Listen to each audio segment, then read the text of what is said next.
Hello guys, welcome to the AirPods, an interesting podcast. Kenalan aku Zevanya dan kali ini aku jadi host dalam acara ini. Kita juga udah bersama narasumber kita yaitu Kak Dinda yang bekerja di Coca-Cola Euro-Pacific Partners Indonesia sebagai Sales Effectiveness Manager. Di sini juga kita akan membahas tentang perusahaan FMCG dan juga LinkedIn yang menarik ya. Halo Kak Dinda. Dan Kak Dinda ini bakal jadi narasumber kita dan ada juga nih beberapa pertanyaan yang aku bakal tanya sama Kak Dinda. Dan Kak Dinda udah siap belum nih? Sudah dong. Halo semuanya. Hai Zepa. Nah, untuk pertanyaan sendiri Kak, yang pertama itu kan kita juga tahu ya bahwasannya FMCG ini adalah sebuah wadah kayak perusahaan itu yang benar-benar besar gitu. Contohnya kayak Unilever dan lain sebagainya. Nah, mengingat bahwasannya teman-teman juga belum pada tahu nih FMCG itu apa, Kak Dina bisa nggak sih jelasin apa itu FMCG? Oke, FMCG. Kalau kepanjangannya itu kan fast moving consumer good, fast moving gitu ya. Jadi barang-barang yang bergerak cepat. Nah, cuman kalau untuk definisinya sendiri, itu barang-barang yang sering kita konsumsi, terus kita gunain secara teratur, yang sering kita konsumsi sehari-hari lah intinya Zeva, sama teman-teman di sini. Dan dia itu punya masa simpan atau kadaluarsa relatif singkat. Tapi jangan salah, perputaran omset itu paling cepat di FMCG gitu. Nah, FMCG sendiri itu kenapa bertumbuh gitu ya di era sekarang, terlebih juga di era pandemi masih tetap bertumbuh, dikarenakan kebutuhan manusia itu kan yang primer itu apa sih? Makan dan minum gitu ya. Nah, salah satunya ada di industri FMCG sendiri. Makanya dengan kebutuhan yang semakin kompleks, lalu juga itu selalu kita konsumsi secara teratur gitu ya. Makanya FMCG itu terus bertumbuh dan juga orang-orang kan pinginnya itu kalau konsumsi cepat gitu ya. Nah, tadi karena perputaran omsetnya dia cepat, otomatis FMCG itu tetap sebagai apa ya, istilahnya sangat diperlukan lah sebagai kebutuhan dari masyarakat gitu. Kalau contoh-contoh dari FMCG ini apa aja nih Kak? Kayak contoh perusahaannya apa aja? Sebelum kita ke perusahaan, aku pengen jelasin sih kalau di Indonesia itu mostly FMCG itu kebagi jadi 4 kategori. Yang pertama itu ada F&B yang tadi aku sebutin, makan dan minum, food and beverage. Nah itu produk-produk seperti makanan olahan, lalu minuman olahan. Contohnya nih kayak kamu misalnya sering beli mie instan, nah kayak gitu. Terus juga susu dalam kemasan, terus juga minyak, gula. Nah, itu salah satu produk dari food and beverage. Oke, itu yang pertama kategori food and beverage. Lalu yang kedua itu ada personal dan home care. Nah, itu barang-barang keperluan pribadi dan barang-barang untuk kebutuhan rumah tangga. Nah, contohnya apa? Alat-alat kebersihan, kosmetik, terus juga perlengkapan bayi, perlengkapan kita seperti pakaian. Nah, itu masuk ke dalam personal dan home care. Yang ketiga, itu ada yang namanya healthcare. Nah, healthcare itu sendiri ya misalnya dari obat-obatan. Terus itu juga berkembang banget ya di era pandemi itu untuk healthcare. Yang keempat ini sebenarnya dia FMCG juga dan memang sih masih beredar banyak ya di Indonesia. Itu ada cigarettes atau rokok. Nah, aku nggak perlu jelasin ya teman-teman sama Deva di sini. Cuman dari keempat kategori produk itu, nah kategori si cigarettes ini dia paling cepat perputaran omsetnya dibanding 3 kategori yang lain. Nah kalau untuk contoh-contoh perusahaannya, nah tadi 4 kategori tadi itu kan karena FMCG kan udah lumayan berkembang ya, bahkan bertumbuh juga kan di era pandemi. Nah itu jadi ada perusahaan yang skalanya lokal maupun skala multinasional. Nah contoh untuk multinasional sendiri itu dia itu perusahaan, misalnya nih dia punya perusahaan di Indonesia, tapi dia punya cabang di luar negeri. Ada juga perusahaan yang memang dibuatnya di luar negeri, tapi punya cabang di Indonesia, itu multinasional. Atau juga disebut global, itu udah banyak banget di Indonesia. Kalau kalian pernah dengar yang namanya Nestle, terus P&G, Procter & Gamble, kemudian Coca-Cola juga salah satunya, terus ada Unilever, kemudian ada Sampurna ya, ada BAT, terus juga ada Mayora, nah salah satu lokal yang udah ekspansi ke internasional, ada juga Wings Food, L'Oreal, nah itu banyak banget gitu ya. Nah itu salah satu contoh-contoh dari perusahaan FMCG. Kira-kira kalau misalnya kerja di perusahaan kayak gini seru nggak sih Kak? Soalnya kakak kan udah kerja di sini dan aku lihat di Instagram tuh kayak kok keren ya gitu. Ya, sebenarnya sangat seru sih, karena balik lagi FMCG itu kan cepat ya, kita identik dengan fast moving. Nah, kalau fast moving pasti yang butuh yang namanya banyak divisi. Nah, dari banyak divisi akan membuat banyak posisi atau banyak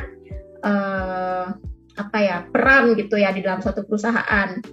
Terus banyak kesempatan kerja yang dibuka juga gitu kan, karena semuanya dituntut serba cepat untuk pemenuhan kebutuhan manusia yang sangat kompleks dan butuhnya instan gitu.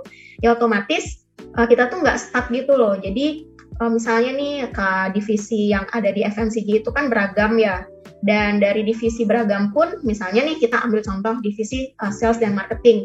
Nah, salesnya sendiri itu ada lagi spesialisnya, ada sales yang untuk saluran tradisional, ada sales saluran modern, ada sales saluran e-commerce atau online, ada juga sales untuk dia utilisasi promo. Nah, jadi itu ada lagi tuh posisi yang lain gitu. Nah, di finance juga itu kebagi juga.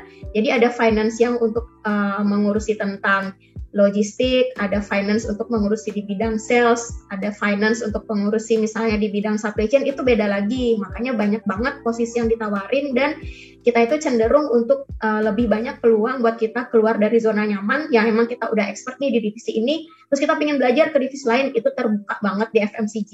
Karena itu tadi pemenuhannya kan sangat serba cepat ya, terus kita juga dituntutnya pasti kreatif-kreatif. Nah, kadang kan kalau kreatif kita udah stuck di zona nyaman, kita perlu dong orang-orang baru lagi buat nyemplung nih ke divisi lain kayak gitu sih. Makanya seru banget, nggak jenuh lah, comfort gitu.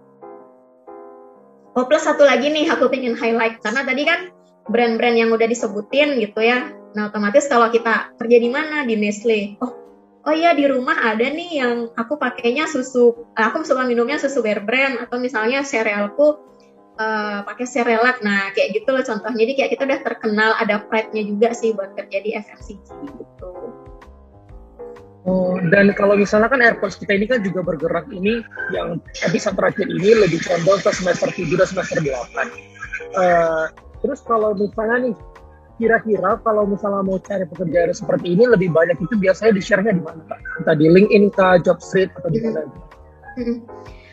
Kalau untuk sharing pekerjaan untuk di FMCG sendiri itu banyak banget ya platformnya. Ada yang dari LinkedIn. Nah, LinkedIn pun itu ada yang dari headhunters, terus ada juga yang memang dari official perusahaannya sendiri. Ada juga yang memang dari HR-nya langsung loh, bahkan nge-DM siapa-siapa aja nih yang memang mereka cocoknya buat di approach kayak gitu. Terus juga selain itu mereka juga ada di Jobstreet. Terus ada even di official Instagram juga mereka udah sering posting gitu. Nah, terus juga di platform selain Jobstreet kayak karir.com, nah itu juga ada. Jadi misalnya nih ada bukaan, misalnya butuh posisi apa. Nah, biasanya mereka tuh kayak masif gitu loh buat sharing di semua akun. Otomatis nanti kan akan terkonek, yang punya LinkedIn bakal ngeliat juga, yang punya Instagram juga bakal ngeliat gitu sih. Jadi udah kredibel lah kalau untuk lowongan pekerjaan. Dan kita kan juga tahu nih kalau misalnya FMCG itu kan beda ya dengan yang namanya Unilever, yang namanya seperti Shopee, Lazada. Karena kan banyak orang itu kan menyamaratakan kayak kerja di Unilever itu sama nih kayak kerja di Shopee gitu. Padahal kalau misalnya dilihat itu nggak apple to apple nggak sih gitu. Nah, kira-kira yang membedakan itu apa gitu, Pak?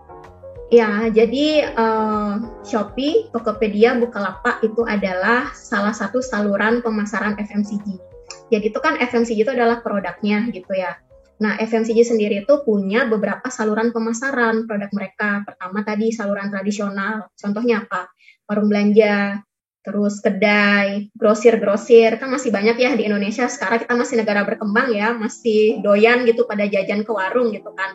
Yang kedua, saluran pemasarannya modern. Contohnya apa? Alfamart, Hypermart, supermarket, Indomart, Alfamidi, dan sebagainya gitu ya. Nah, yang ketiga, salurannya itu adalah saluran tadi, e-commerce atau online. Contohnya Shopee, Tokopedia, Bukalapak, terus Gojek juga kan ada di Gomart gitu ya, sama Grabmart ya kalau nggak salah. Nah, itu saluran e-commerce atau online-nya dari si FMCG. Jadi yang lebih kompleks yang memang di FMCG, karena tadi si Tokopedia, Bukalapak itu adalah bagian dari salurannya. Nah, kalau kita udah nyemplung nih ke FMCG ya pastinya kita akan belajar juga dong tentang Shopee dan Tokopedia. Bener nggak? Gitu sih. Sebenarnya bedanya di sana. Jadi memang nggak apple to apple, tapi melengkapi gitu ya. Tanpa adanya Shopee, Tokopedia, ya FMCG kan nggak mungkin ya ngandelin cuma tradisional sama modern aja. Apalagi sekarang pandemi, orang udah pada males belanja gitu kan. Ya mungkin yang dekat-dekat rumah aja atau minimarket yang terdekat gitu ya. Nah sekarang saluran yang lagi booming atau growth-nya tinggi itu ya di e-commerce, mau kategori food and beverage, kategori personal home care, terus kategori healthcare, itu lagi growth-nya tinggi lagi di e-commerce tadi, gitu sih. Nah, jadi buat teman-teman ini udah tahu ya bedanya antara perusahaan yang FMCG dan juga perusahaan seperti Unilever, seperti Shopee. Mohon maaf, kok aku dari tadi ke-trigger Unilever terus ya. Seperti Shopee, Lazada, dan sebagainya. Nah, kalau misalnya masalah melamar tuh, fresh graduate bisa melamar nggak sih Kak? Dan kira-kira posisi yang ditawarkan itu seperti apa gitu? Kalau untuk masalah melamar, semua orang bisa melamar. Mau fresh graduate, mau experience yang cuma setahun, mau yang udah experience 5 tahun, even udah berbelas tahun gitu kan di suatu perusahaan, terus mau ngelamar lagi ke perusahaan FMCG yang lain itu pasti diterima kok. Nah, tapi kalau untuk fresh graduate nih kita fokus ya ke fresh graduate itu ada 2 sih sebenarnya. Kamu mau milih jalur staff biasa atau kamu mau pilih jalur yang fast track karir. Nah, jadi kalau di semua perusahaan ya, mostly sih bukan semua, itu ada yang namanya manajemen trainee atau program fast track karir. Nah, apa sih maksudnya gitu ya? Jadi fast track karir itu kalau kalian misalnya pas dulu SMP, SMA itu kan ada percepatan ya. Jadi kayak lulus itu dipercepat gitu kan. Tapi memang pelajarannya lebih banyak. Sama kayak di kuliah juga ada program fast track. Iya, akselerasi, benar. Kalau di kuliah tadi fast track, misalnya lulus S1 udah pegang title S2 juga dalam waktu berapa tahun kayak gitu. Nah sama di perusahaan itu juga ada tuh namanya program manajemen trainee. Memang kita itu belajar, tapi memang dipersiapin buat si orang-orang daftar ini masuk ke top manajemen tuh lebih singkat gitu. Jadi kayak bypass. Kalau yang jalur staff kan mungkin ya baru 5 tahun nih, baru bisa jadi supervisor atau 10 tahun mungkin lamanya. Tapi kalau di jalur manajemen trainee atau fast track karir yang tadi aku sebutin itu ya paling kayak cuma 6 bulan atau setahun udah bisa jadi supervisor karena memang di press gitu loh kurikulumnya buat si yang lamar manajemen trainee tadi gitu. Jadi ada 2 jalur. Dan biasanya di Coca-Cola juga ada ya, kayak kemarin kakak juga dijelasin di webinar ya, visa. Kalau misalnya di Coca-Cola ini juga ada yang namanya GTP atau Graduate Training Program. Jadi di situ nanti kayak ada pembelajaran. Nah, kan untuk masuk ke Graduate Training Program atau Management Training ini kan agak susah ya Kak, kayak ribet. Antara dari luar juga bisa, ataupun dari pekerja yang dari dalam juga, staffnya maksudnya gitu. Nah, kalau misalnya kita udah masuk MT sendiri, kira-kira bakal langsung jadi manajer kah? Atau bakal ada yang namanya seleksi lagi? Oke, jadi kalau di program manajemen trainee itu kan pertama dibentuk gitu ya. Jadi di divisi HRD gitu namanya, itu udah ada salah satu section yang memang ngurusin atau concern hanya untuk talent-talent manajemen trainee. Jadi kalau untuk talent staff itu HRD-nya ada yang lain tuh, HRD A, divisi A gitu. Nah, terus nanti HRD divisi B itu memang untuk program-program talent, salah satunya manajemen trainee. Jadi mereka itu udah punya kurikulum nih, dari si trainee sampai lulus trainee, dan after dia lulus trainee-nya mau diapain ke depannya itu udah ada tuh. Mereka udah punya decknya, udah ada kurikulumnya, jadi nggak usah takut buat masuk gitu. Terus juga bakal langsung lulus nggak jadi ini. Nah, jadi di tahapan manajemen trainee itu ya, pertama itu kan masuk ya seleksi berkas segala macam. Oke, udah selesai. Ya nggak perlu jelasin ya, ada seleksi berkas, ada FGD dan lain-lain gitu ya, kulit-kulitnya aja, FGD, user. Pokoknya kalau udah diterima sebagai manajemen trainee, nah kalian itu kayak ikut masa on the job training gitu ya, selama 6 bulan sampai 2 tahun. Itu beda-beda termnya. Jadi ada perusahaan yang cuman programnya itu 6 bulan. Ada yang 1 tahun, ada 1,5, ada 2 tahun. Biasanya sih maksimal 2 tahun. Nah, di 2 tahun, di rentang 6 bulan sampai 2 tahun ini tuh ada review di sini gitu. Ada mid review, review pertengahan, kemudian ada final review. Nah, perusahaan itu biasanya kalau di mid review dia cenderung oke lah kita akan loloskan semua. Tapi ada juga loh, pas mid review kinerjanya kurang memuaskan, ya udah cut, selesai, ya nggak ada lagi gitu, dia nggak sebagai manajemen trainee lagi, karena kan di masa 6 bulan sampai 2 tahun itu masih masa kontrak gitu ya. Nah, terus after mid review nanti ada final review. Nah, kalau sudah lulus final review biasanya langsung untuk ke permanen gitu. Dan dia levelnya beda-beda. Misalnya kalau di perusahaan A lulus dari manajemen trainee udah masuk ke supervisor, atau nanti lulus manajemen trainee perusahaan B langsung jadi asisten manajer kayak gitu. Memang paling paling enggak itu udah di level supervisor deh setelah lulus dari manajemen trainee gitu biasanya. Nah, setelah lulus manajemen trainee, kalian kan sudah berada di supervisor dan asisten manager. Jadi bersaing dong dengan orang-orang yang mungkin udah lama di supervisor atau di asisten manager. Nah, kalian tetap kok tertanda sebagai orang MT. Tetapi kinerja kalian itu udah mulai dari diri kalian sendiri gitu loh. Oh, aku habis supervisor, aku pingin nih jadi asisten manager. Atau habis asisten manager, aku pingin nih jadi manager. Itu udah dari kalian sendiri gitu. Karena kurikulumnya kayak udah selesai gitu setelah final review. Nah, tapi tetap privilege-nya tetap masih ada. Tetap masih melekat di kalian karena kalian adalah talentnya MT. Gitu sih. Oh, berarti setiap perusahaan itu durasi untuk ngikutin manajemen trainee beda-beda ya? Iya, benar. Nggak semua rata gitu ya? Nggak semua rata. Nah, untuk misalnya kita ngelamar ini kan kita juga perlu CV. Nah, sekarang ini kan juga ada yang namanya LinkedIn tuh. Biasanya LinkedIn ini kan juga tempat para pekerja-pekerja untuk bergabung ya. Jadi kayak share diri sendiri, ini loh aku gitu, achievementnya apa gitu. Nah, kira-kira kenapa sih kita harus punya LinkedIn gitu, Pak? Sebenarnya LinkedIn ini kenapa sih kita harus punya gitu ya? Akhir-akhir ini udah mulai booming gitu ya LinkedIn ya. Dia itu adalah profesional sosial media platform nih kalau aku bisa bilang. Kita punya sosial media banyak banget ya, WhatsApp, Instagram, Facebook, TikTok, dan lain-lain. Tapi yang memang profesional itu adalah LinkedIn. Kenapa? Karena orang-orang di sana itu memang orang-orang yang niatnya itu narsis gitu ya, tapi narsistic in a good way gitu loh. Jadi narsisnya bukan narsis yang ya kayak di Instagram, di Facebook gitu kan, update sharing. Saya mungkin personal life juga gitu di sharing. Tapi kalau di LinkedIn itu karena dia profesional, orang-orang usernya tuh udah pada tahu gitu loh. Sebelum masuk mereka udah mempelajari, oh LinkedIn itu yang boleh tuh kayak gini gitu. Jadi konteksnya itu bukan sharing hal-hal yang alay gitu ya, karena memang udah profesional. Narsisnya tentang ini ya. Betul. Kayak narsisnya itu tentang achievement kita itu apa gitu ya. Iya benar. Makanya aku bilang tadi narcissistic in a good way gitu kan. Nah, terus kenapa juga? Karena kalau user sih udah banyak ya, kalau nggak salah aku tuh pernah baca kayak udah 750 juta gitu deh usernya. Nah dari itu ada 146 itu udah millennial users. Nah setengahnya itu udah orang-orang fresh graduate, jadi bayangin udah saking banyaknya si fresh graduate nih itu buat main LinkedIn gitu. Jadi kenapa aku suka banget buat nge-sharing, ayo dong kalian punya LinkedIn, atau enggak kalian kompletin nih LinkedIn gitu. Karena balik lagi, selain tadi penggunanya udah mulai banyak, LinkedIn itu tadi kan personal brandingnya juga bakalan terlihat karena kita sharingnya itu ya sharing achievement gitu kan, benar kan tadi kata Zeva juga. Terus yang ketiga, HR itu kan banyak di LinkedIn ya, bertebaran ya, buat nyari-nyari kandidat yang mumpuni gitu kan. Nah itu, jadi kalau kalian udah sering main LinkedIn, sharing-sharing ya otomatis kalian ke-detect dong sama HR dan itu mempermudah kalian dapat pekerjaan gitu sih. Makanya LinkedIn itu udah kayak udah common sih buat sekarang untuk dimainkan gitu kan sama kalian di sela-sela waktu selingan gitu. Nah, terus nih Kak, banyak juga nih orang yang udah download LinkedIn, tapi cuma sekedar lihat loker apa yang ada gitu, tapi nggak memperbarui profil dia. Iya, gitu. benar.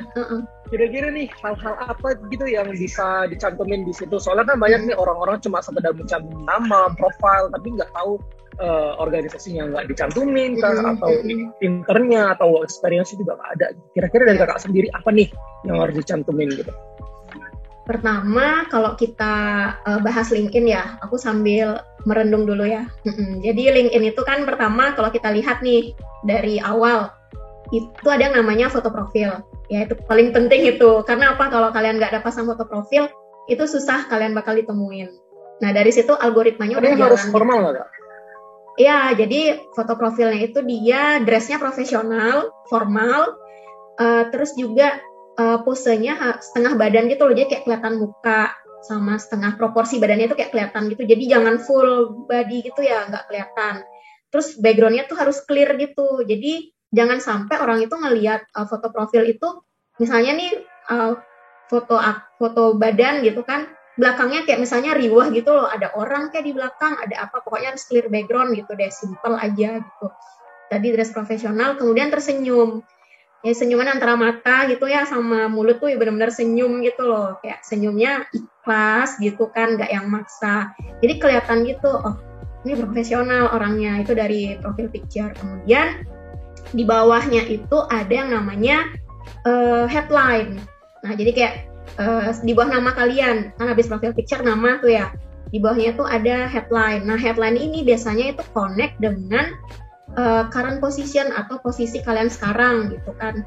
Misalnya kayak aku sekarang misalnya sebagai sales effectiveness manager, itu kayak otomatis ke update gitu, karena aku tulis di salah satu bagian experience itu memang itu yang current position. Nah kalau misalnya kalian belum ada, biasanya dia kayak connect mahasiswa di mana kayak gitu sih. Tapi tenang aja, itu bisa kalian rubah kok. Rubahnya tuh kayak apa? Misalnya kalian fresh graduate gitu ya, bisa dirubah kayak gini.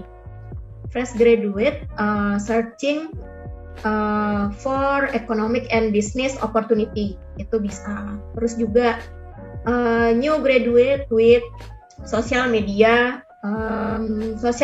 atau copywriter capability kayak gitu. Jadi kayak bikin apa ya, headline itu kan buat menarik attention gitu ya, karena pas banget di bawah nama kalian. Jadi bikin semenarik mungkin gitu. Terus after dari headline kita ke summary, ringkasan. Nah itu bikin kayak strong gitu loh. Jadi bisa 3 sampai 5 paragraf gitu nih bisa dibuat.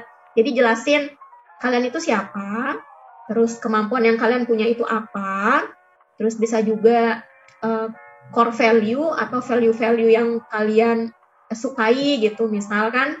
Terus juga kalian itu minatnya di mana. Jadi kayak deskripsi diri. Nah, ya deskripsi diri singkat 3 sampai 5 paragraf gitu sih. Nah, itu bagian yang utama. Terus kita berangkat lagi paling bawah, bukan paling bawah, ini bagian tengah-tengah gitu ya. Ada experience, pengalaman. Nah, nggak usah khawatir, kalau untuk yang experience pasti banyak banget ya bakal bisa nulis yang namanya pengalaman kerja. Ya, nah itu kalian harus tulis tentang pengalaman kerja, itu pakai poin-poin kayak bullets and numbering gitu loh.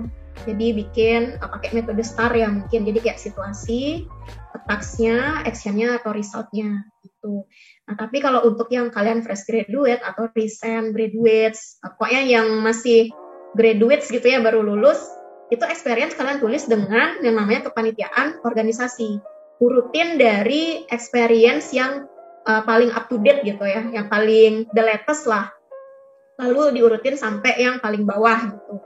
Atau boleh kalian urutinnya itu dari yang menurut kalian itu yang paling high achievement gitu ya, yang paling pride lah kalian dapetin experience, itu kalian urutin. Tapi kalau misalnya punya 100 nih kepanitiaan, ya kalian pinter-pinter lah memilah nih mana yang kira-kira membuat aku tuh bernilai mahal gitu ya di LinkedIn gitu. Saya yang pakai skala nasional bisa.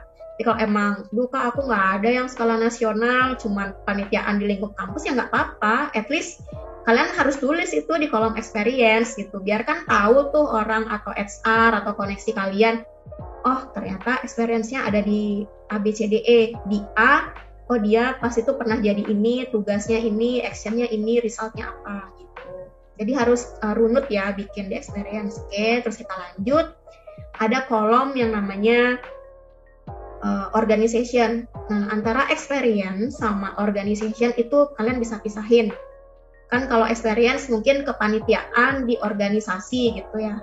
Kan banyak tuh biasanya organisasi internal, eksternal. Tapi kalau organisasi, kalian tulis organisasinya aja. Baru nanti di summary organisasinya kalian tulis di organisasi tersebut kepanitiaannya apa aja.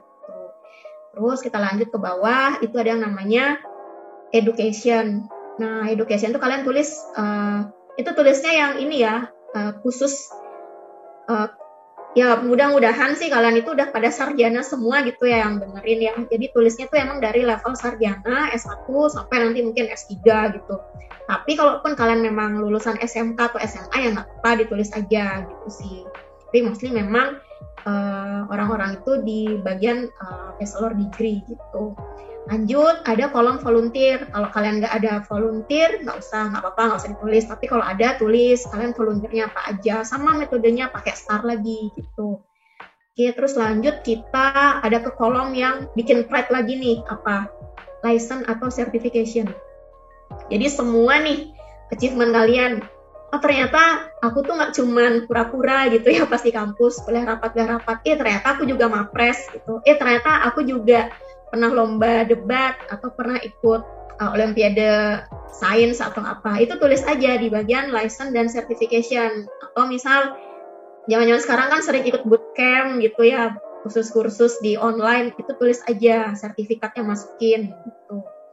Terus yang terakhir itu ada yang namanya skills. Nah skills ini dia tuh sistemnya endorse, jadi kalian harus tulis nih atau urutin top 10 skills deh, apa aja skillsnya. Kalian pilih tuh, ketik misalnya leadership, masukin. Terus misalnya teamwork, masukin. Lalu misalnya negotiation dan advocation gitu, masukin. Lalu data analytic, masukin. Sosial media, masukin. Nah, nanti kalian minta endorse ke teman-teman koneksi kalian. Nggak tahu endorse dong kalau emang sesuai nih skills aku masukin di LinkedIn, ABCDE. Kalau kamu ngerasa aku mampu, bagi dong endorse-nya atau di like gitu. Itu sih isi konten LinkedIn ya yang sejauh ini yang memang apa ya istilahnya memang kayak mandatory buat diisi karena kan itu bakal dibaca kan sama si HR gitu. Itu sih. Nah, kalau misalnya konten-konten itu kan udah kita tulis di LinkedIn, tapi kan percuma juga kalau kita nggak buat CV karena kebanyakan nih perusahaan juga minta CV dari siapa yang apply gitu kan. Nah kira-kira yang baik itu CV ATS atau CV kreatif nih atau friendly gitu? Oke, sebenarnya kalau untuk CV itu kan ada dua ya sekarang ya, ATS friendly yang pakai mesin gitu kan langsung sama kreatif. Kalau dulu zamanku itu belum ada tuh ATS friendly tuh kayak apa ya, nggak terlalu dilirik, malah itu CV-nya kreatif. Itu zaman mungkin ya 5-6 tahun lalu lah aku masih ngerasain perlunya tuh CV kreatif gitu kan, karena masih jarang loh kayak platform yang Jobstreet gitu kan, karir.com atau misalnya cuman apply di LinkedIn gitu. Kalau dulu itu tuh kayak kita tuh masih naruh CV, masih nge-email kayak gitu loh. Nah, seiring berkembangnya zaman, banyak banget dong fresh graduate, ditambah pandemi gitu kan. Nah, otomatis HR ini dia tuh kayak bukan investasi ya, memang udah nerapin ya udah deh. Apalagi yang namanya FMCG gitu yang udah multinasional yang banyak banget mungkin pelamarnya atau mungkin BUMN juga kan udah mereka memang cenderung pakainya tadi si mesin ATS friendly gitu. Tapi kalau untuk kontennya sebenarnya sama aja. CV itu kan kalau dilihat bagus atau enggak itu kan dari konten ya. Kontennya itu tuh harus mencerminkan bener-beneran diri kamu gitu kan. Jadi kamu tuh kayak orisinal dan genuine gitu loh pas nulis di CV gitu. Nah kalau untuk ATS friendly tadi, ya kalau sekarang jujur mostly pakai itu karena itu tadi banyak banget ya pelamar HR tuh kayak susah nggak sih buat ngefilter dari berapa puluh ribu mungkin ya dari CV yang masuk, otomatis kan dia nge-sortirnya langsung pakai mesin gitu kan. Terus itu cenderung sih kalau kita mau apply kayak ke finance, ke data analytic, hukum, itu mereka memang prefer ATS friendly. Tapi tenang aja, kalau emang kalian punyanya CV kreatif, itu kalau ngelamar di posisi kayak sosial media strategis gitu kan, terus misal ngelamar ke startup, nah itu tuh kepake sih CV kreatif gitu.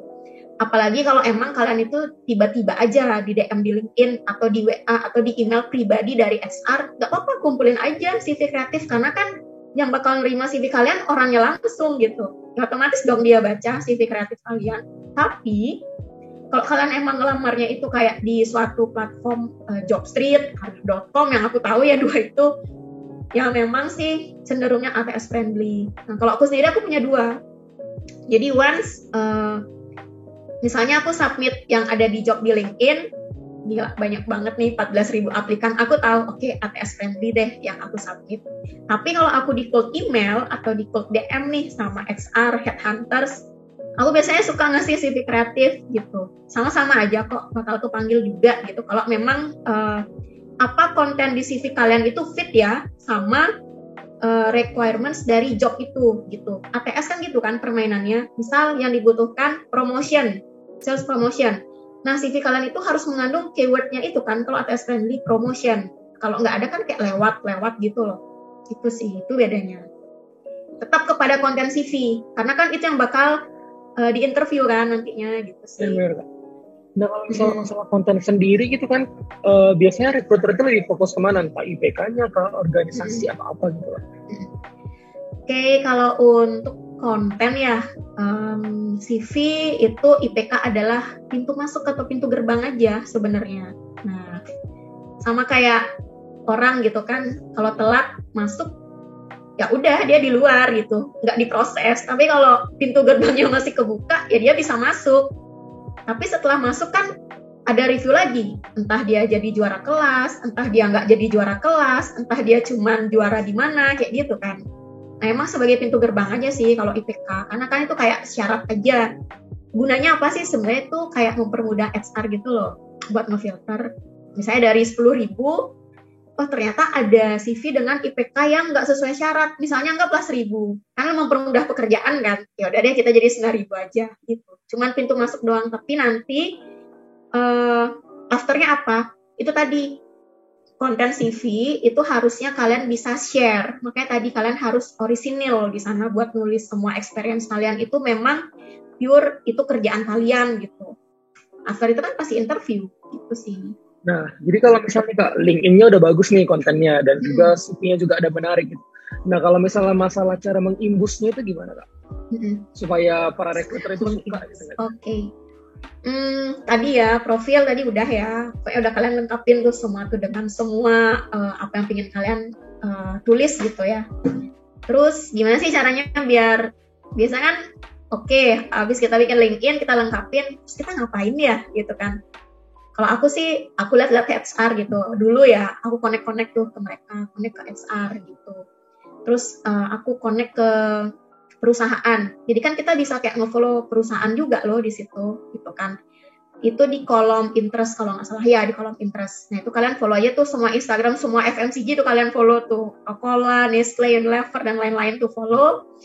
Terus HR-nya kalian follow. Nah, tapi biasanya fresh graduate itu udah pada ngerti gitu loh. Jadi kalau dia mau connect nih misal HR VP dari Unilever atau dari Coca-Cola atau dari Nestle, dari P&G, kan pingin banget dong di accept gitu connect-nya. Nah biasanya dia tuh kayak buat DM gitu, hai Mbak A gitu misal, aku pingin connect karena ini. Udah kalian nggak apa-apa, kalian tulis aja kayak gitu, Mbak. Jadi mereka tuh akan welcome gitu loh, kayak connect back ke kalian gitu. Jadi connect kalian itu di accept dan dia tuh akan connect juga gitu sih. Tapi kalau orang yang profesional, misalnya connect ke HR tadi, cenderungnya memang langsung di-connect aja sama mereka, di-accept aja. Tapi kalau fresh graduate kan, karena mereka harus milah-milah. Tapi kalau kalian berani buat nge-cold email, bilang aja, siap ingin terhubung, karena ini. Udah connect aja, biasanya langsung di-accept gitu sih.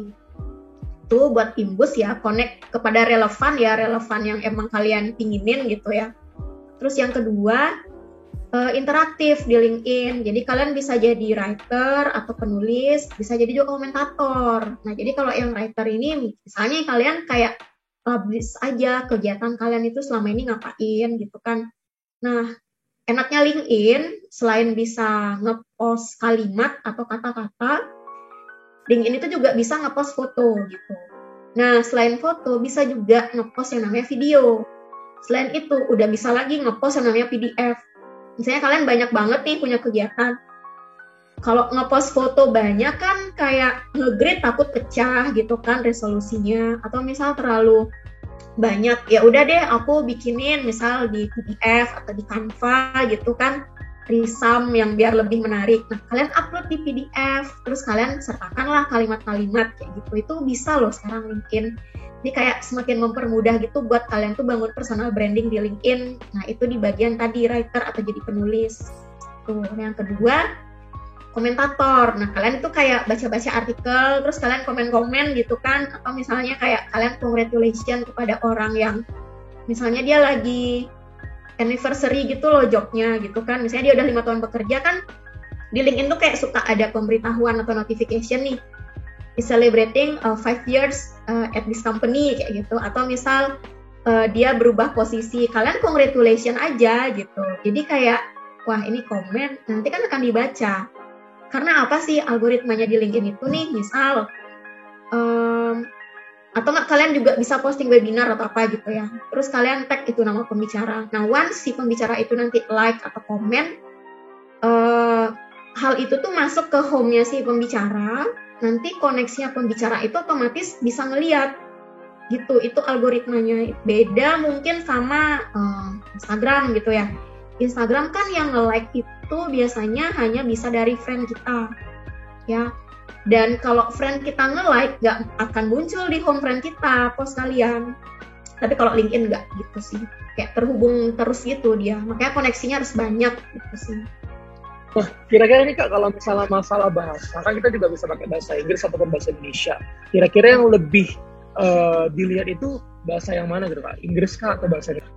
Kalau aku bilang sih memang Inggris ya, karena usernya LinkedIn itu kan internasional gitu ya, banyak yang internasional. Tapi ini balik lagi sih tergantung concern kalian gitu kan. Apalagi sih kalau yang misalnya kalian ngincer gitu FMCG atau perusahaan multinasional, di mana top leadernya itu kan memang beberapa itu ada yang memang orang luar atau expat gitu. Ya otomatis kalian postingnya in English gitu. Tapi kalau kalian memang menyasar untuk kepada masyarakat gitu, konten kalian yang memang cenderungnya masih berbahasa Indonesia, ya udah berbahasa Indonesia. Tapi memang sih lebih baik berbahasa Inggris gitu sih. Kalau memang kalian postingnya itu untuk ngincar sasaran tadi orang-orang profesional yang dari luar gitu, bukan orang Indonesia gitu sih. Tapi kalau CV itu kalau kulihat sih ATS sudah mulai banyak Inggris ya sekarang gitu sih. Reference mungkin English sih. Aku jadi tahu banyak juga sih Kak. Sorry Jeva, aku potong. Tapi kalau di LinkedIn nggak apa-apa. Fresh graduate sih aku lihat mereka seringnya Indonesia kok. Karena kan ngincernya memang HR. HR itu kan kayak jarang. Oh ya, ini mungkin kata kunci. HR itu di Indonesia biasanya top leadernya masih Indonesia kok. Jadi kayak, karena kan mereka yang mengerti orang lokal kan kemauannya. Tapi kalau udah sales, finance, biasanya tuh ekspatnya orang luar. Gitu sih, makanya memang LinkedIn kan lebihnya Indonesia kalau posting-posting fresh graduate gitu. Ya. Aku juga jadi tahu banyak sih Kak yang masalah LinkedIn dan juga FMCG. Soalnya kan juga pengen tuh kerjanya di bagian yang big company atau startup gitu kan. Tapi masih bingung gimana supaya yang mereka itu yang ngelihat LinkedIn-nya aku gitu dan apa yang udah aku kerjain gitu. Nah, sebelumnya aku juga mau bilang makasih nih buat Kak Dinda karena udah mau jadi narasumber di AirPods kita kali ini. Karena ini juga bagian dari AirPods kita terakhir, di episode terakhir. Dan buat teman-teman, jangan lupa untuk komen, like, and subscribe. Karena kita akan bakal bertemu lagi di video selanjutnya. Oleh karena itu, sampai ketemu nanti. Bye-bye.